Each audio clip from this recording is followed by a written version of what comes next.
Hey, it's Dr. Amanda with Straightsmile Solutions, straightsmilesolutions.com. Let's talk about those pesky POBs that happen after you do an MA case. And first of all, this isn't if it's going to happen, it's going to happen. It's when it's going to happen and how bad it's going to be. And it's not necessarily a bad thing because, to be honest, the more POB I see on an MA case, usually the better the MA went and the better the case finishes and just better the patient was, and it's just a win. So I celebrate giant POBs in MA.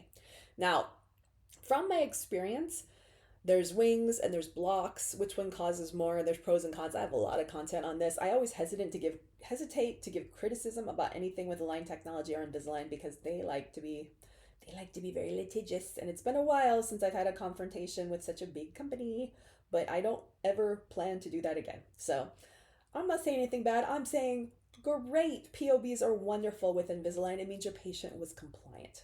Expect it. So, but not all POBs are the same.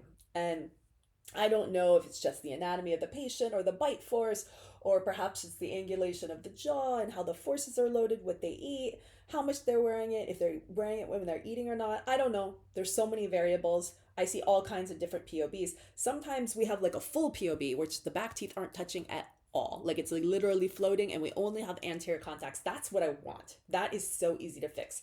It's the ones that are kind of messy. Like we have a contact here and that's a baby tooth and that's a permanent tooth, but not here, but we have one here, and it gets messy. And the question is, what do we do? So as always, now I'm always talking to Grok or ChatGPT or whatever AI I choose to use because I like to know what AI thinks of my question. I literally read my question into AI and I let them answer it. So I'm going to tell you what they said.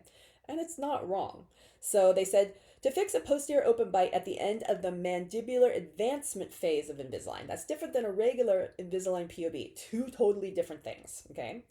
First, contact your orthodontist for a proper diagnosis. Bingo! That was the answer. Potential solutions include adding elastics, modifying the aligners, creating a refinement stage with new attachments. Of course, I'm a big fan of the sloppy bonded or do nothing. And actually, Invisalign recommends the do nothing. That's what they taught us in our course. They have the whole TBTG thing, and no one thinks that works because it doesn't. So, other options might be discussed, such as bonded retainers.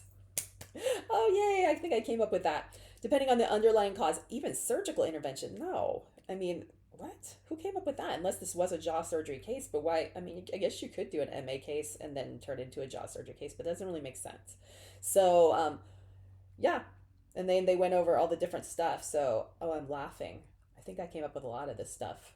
Um, don't make unauthorized changes. Don't try to fix the issue yourself by cutting and modifying your own aligners without your orthodontist direction. Yeah, definitely. Goodness. Don't ignore the issue.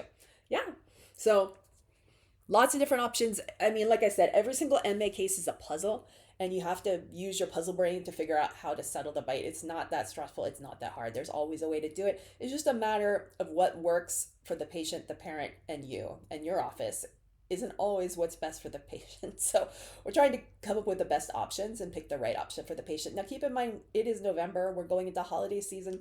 So I'm kind of encouraging doctors not to do that many sloppy bonded retainers because they're going to break and you have to have a solution. So kind of do nothing is my favorite. And I don't love the idea of doing the mini trays, even if they have extra retention, just because those can easily overcorrect unless you have them on a super locked and loaded virtual, check-in accountability loop. And the question is, who's going to be manning that accountability loop during the holiday season? So you have to think about all this stuff before you figure out how you're going to finish it.